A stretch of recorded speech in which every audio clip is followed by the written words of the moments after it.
Bienvenue sur l'actu courte. Aujourd'hui, on va analyser 3 points dans cette vidéo. Nous avons la reconnaissance de la Palestine par Emmanuel Macron. Donc, c'est quand même très important d'assister à ce moment historique. Donc, on va la regarder ensemble, un petit peu en accéléré, bien évidemment. On évite les passages où il fait des salam alek. Et on va revenir sur l'Algérie.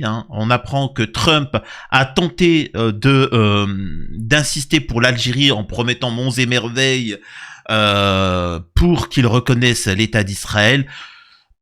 Trump a très vite compris que l'Algérie n'était pas les pays arabes comme tous les autres. Donc voilà, donc on regardera ça ensemble. Et aussi ce qui se passe en ce moment en Israël, où beaucoup de comptes appellent à créer le chaos en France et en Europe pour leur reconnaissance. Donc, ce qui sous-entend prochainement des tentats. Bien évidemment que ce ne sera pas au nom d'Israël, ce sera au nom des Palestiniens ou au nom des Algériens, tout ce que tu veux. Donc, c'est assez faux. Juste avant, je vous invite fortement à vous abonner pour soutenir la chaîne. Et même si cette reconnaissance est bien tardive, c'est un pas. C'est un pas. Et il ne faut jamais désespérer.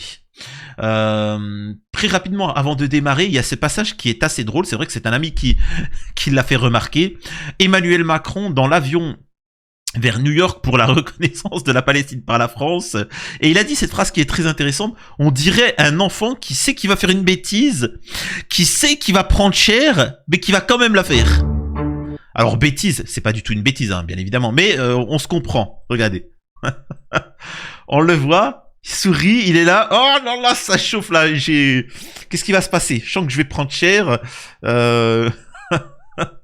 File-moi la bouteille de Selecto. On sent qu'il est un petit peu. Il fait semblant. Alors, il écrit rien. Vous remarquez qu'il écrit rien. C'est pas, bon, même si techniquement c'est ses notes, il fait semblant, il sait qu'il va en subir les conséquences, c'est assez, je trouve, comique. Très rapidement, je débarrasse, parce que le truc le plus important, c'est le discours d'Emmanuel Macron, le discours historique.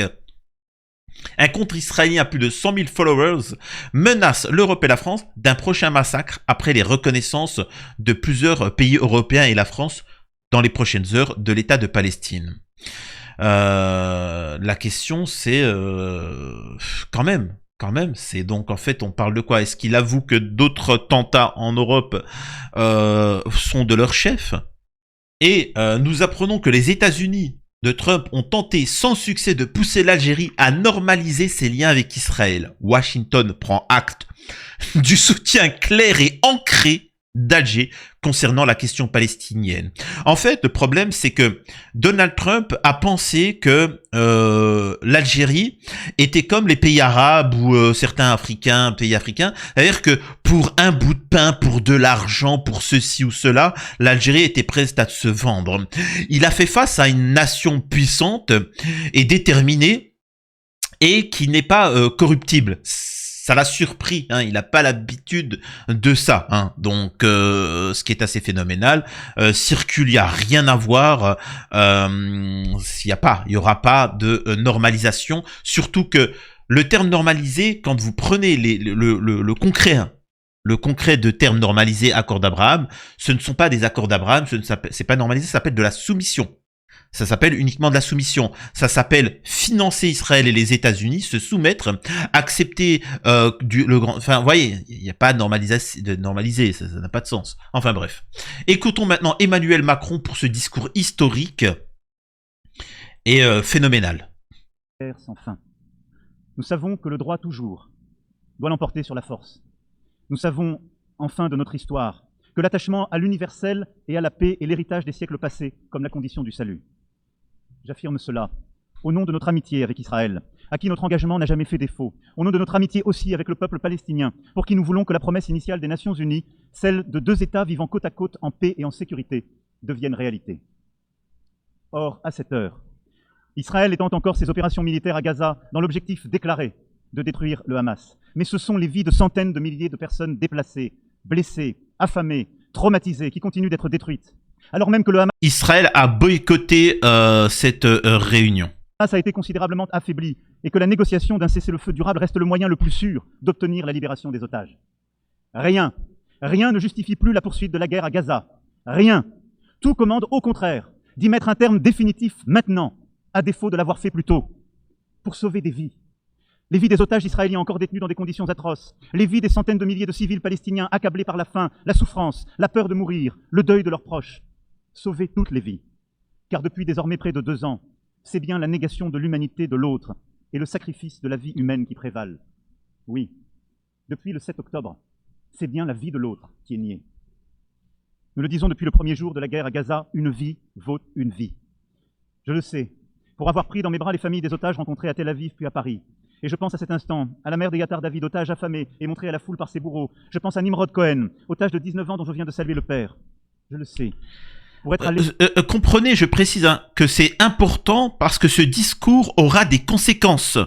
Alors certains disent que oui, mais alors on va voir ce que Emmanuel Macron va faire par la suite, parce que Israël va réagir, et c'est à ce moment-là que petit à petit des sanctions pourraient être mises en place. Je l'espère, tout du moins. J'espère qu'Emmanuel Macron fait ce geste-là pour mettre pression sur Israël en disant à partir de maintenant vous arrêtez ou on va vraiment commencer les sanctions. Vous voyez ce que je veux dire? J'espère. Donc voilà. Donc et peut-être qu'il va se penser des tentats, des déstabilisations de régimes en Europe. Donc je vous le répète, c'est très important ce qui se passe là. Aller aussi au chevet des victimes palestiniennes des opérations militaires israéliennes, réfugiés à Al-Arish, des femmes, des enfants, dont je n'oublierai pas le regard. Je le sais, pour avoir rencontré des jeunes de Gaza accueillis en France, et je pense à Rita Baroud, qui aurait dû être avec nous aujourd'hui, et qui continue de témoigner de la détresse de ses proches à Gaza. Une vie vaut une vie. Et notre devoir à tous est de protéger les uns et les autres, devoir indivisible comme l'est notre humanité commune. Une solution existe pour briser le cycle de la guerre et de la destruction. C'est la reconnaissance de l'autre, de sa légitimité, de son humanité, de sa dignité. Que les uns et les autres rouvrent les yeux et voient des visages humains, là où la guerre a placé le masque de l'ennemi ou les traits d'une cible. C'est la reconnaissance qu'Israéliens et Palestiniens vivent dans une solitude jumelle. Solitude des Israéliens après le cauchemar historique du 7 octobre 2023. Solitude des Palestiniens à bout de force dans cette guerre sans fin. Le temps est venu, car le pire peut advenir. Qu'il s'agisse du sacrifice de tant d'autres civils, de l'expulsion de la population de Gaza vers l'Égypte, de l'annexion de la Cisjordanie, de la mort des otages détenus par le Hamas, ou des faits accomplis qui changent de manière irréversible la situation sur le terrain. C'est pour cela que nous devons, aujourd'hui, ici même, ouvrir ce chemin de paix. Car depuis juillet dernier, l'accélération... Vous savez, ce que j'espère, c'est que symboliquement, le Hamas libère quelques otages pour ce geste-là. Vraiment, ça serait symbolique et ça montrerait que comme on veut la paix, ils réagissent à ça. Donc j'espère. Hein. Des événements est terrible. Et au point où nous en sommes, il est à craindre que les accords d'Abraham ou de Camp David soient remis en cause par l'action d'Israël et que la paix devienne impossible pour longtemps au Moyen-Orient. Il pèse donc sur nous une responsabilité historique. Nous devons tout faire pour préserver la possibilité même d'une solution à 2 États, Israël et la Palestine, vivant côte à côte, en paix et en sécurité. Le temps est venu. C'est pourquoi, fidèle à l'engagement historique de mon pays au Proche-Orient, pour la paix entre le peuple israélien et le peuple palestinien, je déclare que la France reconnaît aujourd'hui l'État de Palestine.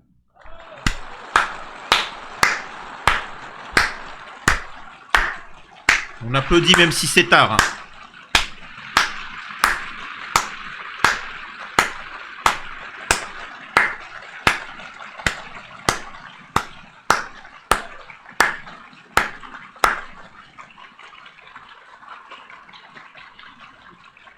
Cette reconnaissance est une manière d'affirmer que le peuple palestinien n'est pas un peuple en trop, qu'il est au contraire ce peuple qui ne dit jamais adieu à rien, pour parler avec Mahmoud Darwish, un peuple fort de son histoire, de son enracinement, de sa dignité.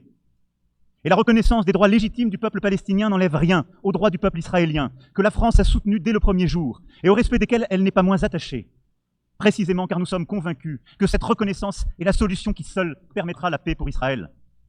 Jamais la France n'a manqué à Israël quand sa sécurité était en jeu, y compris face aux frappes iraniennes.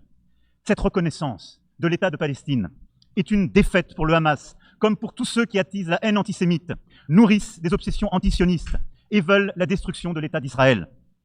Cette reconnaissance de la France est accompagnée par celles qui seront annoncées aujourd'hui, entre autres, et je les en remercie, celles d'Andorre, de l'Australie, de la Belgique, du Canada, du Luxembourg, de Malte, de Monaco, du Portugal, du Royaume-Uni, de Saint-Marin, qui ont attendu avec nous ce moment.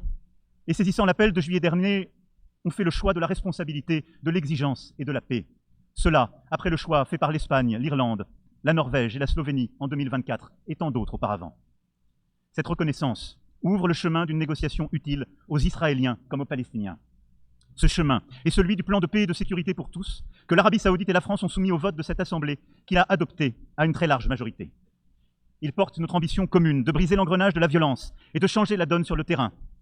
Nous avons su faire un pas les uns vers les autres, sortir de nos postures habituelles et nous donner des objectifs concrets. Il nous appartient maintenant, ensemble, de déclencher une mécanique de paix répondant aux besoins de chacun. Le premier temps de ce plan de paix et de sécurité pour tous est celui de l'urgence absolue, celle de coupler la libération des 48 otages et la fin des opérations militaires sur tout le territoire de Gaza. Je salue les efforts du Qatar, de l'Égypte et des États-Unis pour y parvenir et demande à Israël de ne plus rien faire qui entrave leur aboutissement.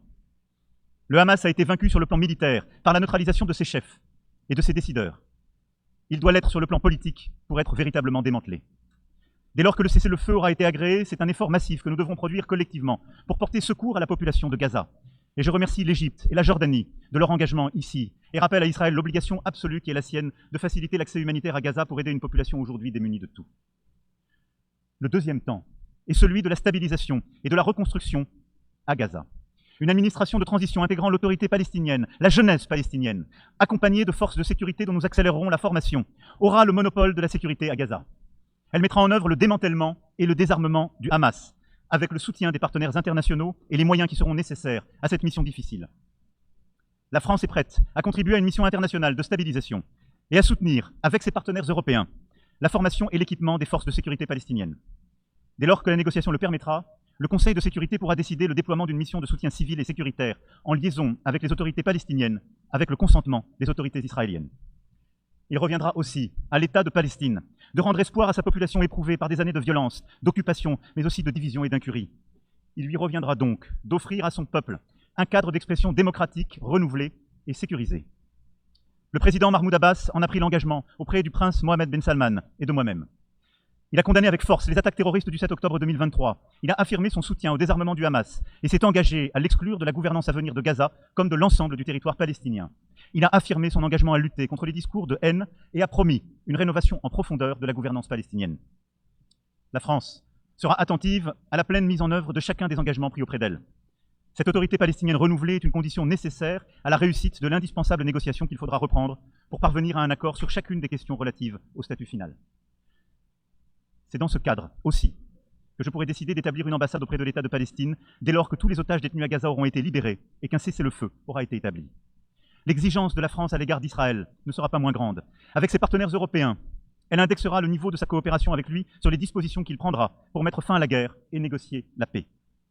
C'est bien grâce à ce chemin que nous... Donc, ce qu'il est en train de dire, c'est, je résume, on reconnaît l'État de Palestine, il n'y a pas de souci, on enverra l'armée sur le terrain pour former et en résumé pour tenir le terrain pour qu'Israël ne puisse plus attaquer, mais au-delà de ça, là, ce qu'il est en train de dire, c'est qu'on verra. On verra. Là, maintenant, on attend de voir Israël. Et si ils veulent jouer les malins, eh ben, on va commencer les sanctions. C'est ce qu'il est en train de dire, c'est ce qui est résumé. Donc voilà. Qu'est-ce que je vous dis? On verra pour la suite. Prenez soin de vous. J'espère que ça vous a plu. Il viendra le temps du jugement d'Emmanuel Macron, de ceux qui ont tardé, qui ont été complices. Mais ça, c'est après. D'abord, la priorité, c'est l'aide humanitaire. Ensuite, la protection de l'État de Palestine et lutter contre le colonialisme, étape par étape. Je sais que c'est injuste, mais la situation fait que, hein, je précise, la situation fait que on n'a pas le choix pour l'instant de subir. Et après, il viendra le temps des comptes. J'espère que ça vous a plu. À la prochaine sur l'Actu Courte.